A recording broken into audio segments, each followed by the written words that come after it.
Electronic Money Under the One World Order by Peter Koenig from July 2017 from Global Research website. Are we becoming Western money slaves? What are the solutions? How do we resist this economy? De-dollarization, deglobalization? Electric money, a cashless society, is perhaps the ultimate and most direct means of the New World Order, also called the One World Order, to control us via its financial system. A system that the New World Order would like to maintain as the world's financial system, albeit it has already been reduced to the Western world's financial system. Why reduced to the Occident, or West? Because the Orient, East, China, Russia, and the other countries belonging to the Shanghai Cooperation Organization, or the SCO, and to the Eurasia Economic Union, the EAEU, have already largely de-linked themselves from the Western dollar-based system of fraud. They are saved from slavehood. This reminds of one of the oldest and world's most criminal agent against humanity, still alive and kicking, Henry Kissinger, who said, quote, "Who controls food controls the people, who controls energy controls entire continents, and who controls money controls the world," close quote. He is, of course, right on all fronts, and has given us this clue already more than 40 years ago, but nobody has really seriously taken it to heart and acted upon these edicts. Many, including me, have written about freeing the world from the New World Order money control. Deglobalizing would be a first step toward freeing us all from the bloody claws of the Washington implemented and deep, dark state-directed NWO. Critics often talk of an overhaul and reform of the system. This monetary system cannot be reformed. It is privately owned and rotten to the core. None of the private owners, Rothschild, Rockefeller, clans, et al., would allow interfering with their wealth, usurped of the back of the world's workers and populace at large. Former attempts, for example under JFK, to bring the Fed under national reign have resulted in failure. Compare the dollar-based monetary system to the European Union, which cannot be reformed either. Any quote-unquote reform is just fiddling at the margins, as is inherent in the term reform, and that's not good enough. As we know by now, the EU was not the construct of Europeans per se, but an idea behind the deep state, already at the onset of Phase 2 of the Great 100-Year War. World War II, from September of 1939 to September of 1945, was Phase 1. World War I, 1914 to 1918, as well as Phase 2, were induced to weaken Europe to make her ready for full domination. Imagine a picador of a Spanish bullfight whose job it is to weaken the bull to the point where the torero and matador have a relatively easy task subduing and killing the bull. Well, Europe is the bull. They don't want to kill Europe altogether, good old lady Europe, because they need her as a stepping stone for subjugating the rest of the world, for vital trade that helps justifying and generating the unlimited dollar machine, and as a cushion to the east where massive military troops and weapons can be stationed in the name of NATO, to eventually launch what they would like to think is the final blow on the east, starting with Russia. For all this European non-union was created, her Brussels hub dominated by the non-elected European Commission, the EC, which also dictates most of the rules imposed on her 28 member states, and which are not so coincidentally run by neoliberal, some close to neo-fascist governments. Of course, by adhering to the Brussels dictate, they have become devoid of national sovereignty. That is a must. A sovereign country would not submit to the horrors of police state and militarization that are in the coming. The euro with the Wall Street, Goldman Sachs run European Central Bank is just a logical add-on to the fake EU. By now, many serious scholars have concluded that neither the EU nor the euro are sustainable, but are doomed to collapse sooner or later.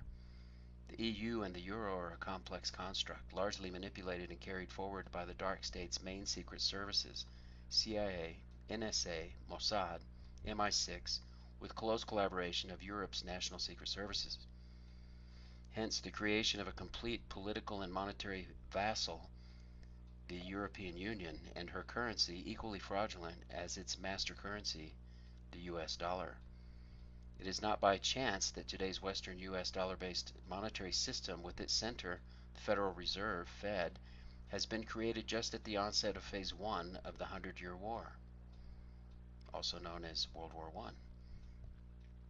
In 1910, Rhode Island Senator Nelson Aldrich, with his heart close to the world of bankers, organizing a hunting trip for 5 top Wall Street bankers to travel in disguise by train to Jekyll Island off the coast of Georgia, where they concocted in a few days the concept of the modern Fed, which was to become the mother of the new dollar-based world monetary system, now reduced to the Western monetary system. The Federal Reserve Act was signed into law in December 1913 by President Woodrow Wilson. I'm not going to read more about the Fed. Let's go into Venezuela. Okay.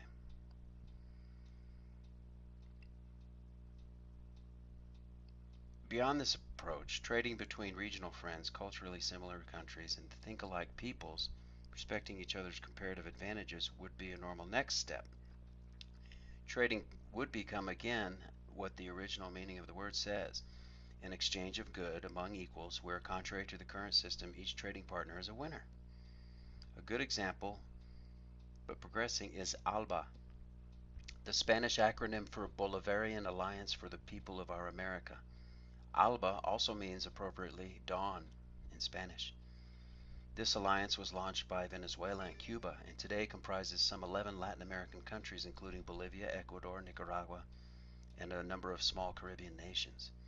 The concept of ALBA could be replicated in many parts of the world. ALBA, in many ways, is a modern barter system which uses a virtual currency, the sucre. The currency's value is weighted average of each member country's economic output plus the US dollar. Why the US dollar? I was told by one of the member countries' Minister of Finance that keeping the dollar in would help avoid a massive boycott of the nascent system by Washington. We can only hope he is right. ALBA needs to gain more strength in new members. Only half a century ago, this type of trading within neighbors was common, and it was okay. It was certainly more equal than today's WTO-led globalized trading system, where the small, developing countries always lose out for the benefit of the domineering West. The U.S. creation of the expression win-win situation is certainly correct for any trade between a Western industrialized country and a developing country following the rules of the World Trade Organization. The win-winner is always the West, and yet most developing countries are eager to join the club, lest they fear they may become isolated trade-wise. There are alternatives, a la ALBA. Unfortunately, many of their leaders are buyable. Corrupt. Stepping forward to the old system may be unthinkable for today's generation, as they have not known and have been brainwashed to think that globalization is the best. With Grexit, local money and a new public banking system detached from Wall Street and European BCE-linked banks, Greece would be already on a fast track to recovery, regaining their strength as a sovereign, proud economy whose philosophers have, after all, offered the world the concept of democracy some 2,500 years ago. Why? Because it runs counter to what the Fed, Wall Street-dominated private banking system is doing. This private banking system is not working for the people or for a country's economy. It is working for private banking profit and for the wealth of a few. That's the deadlock we have to break. How? With an ever more propaganda and lie-infested media that ever more controls the populace? Imagine the blood-dripping fangs that keep us hostage are not going to loosen their grip come hell or high water. We the people have to break loose peacefully, non-violently, by thoughtful actions. The deglobalization concept is akin to the concept of resistance economy. We have to promote the concept of resistance economy by all means we have available, talking and writing about it as to wide an audience as possible. Again, the dark state's constant effort to divide to rule, an initiative in solidarity may move mountains by steering the vessel from the shade into the sun. All is possible, never give up, and light is peace.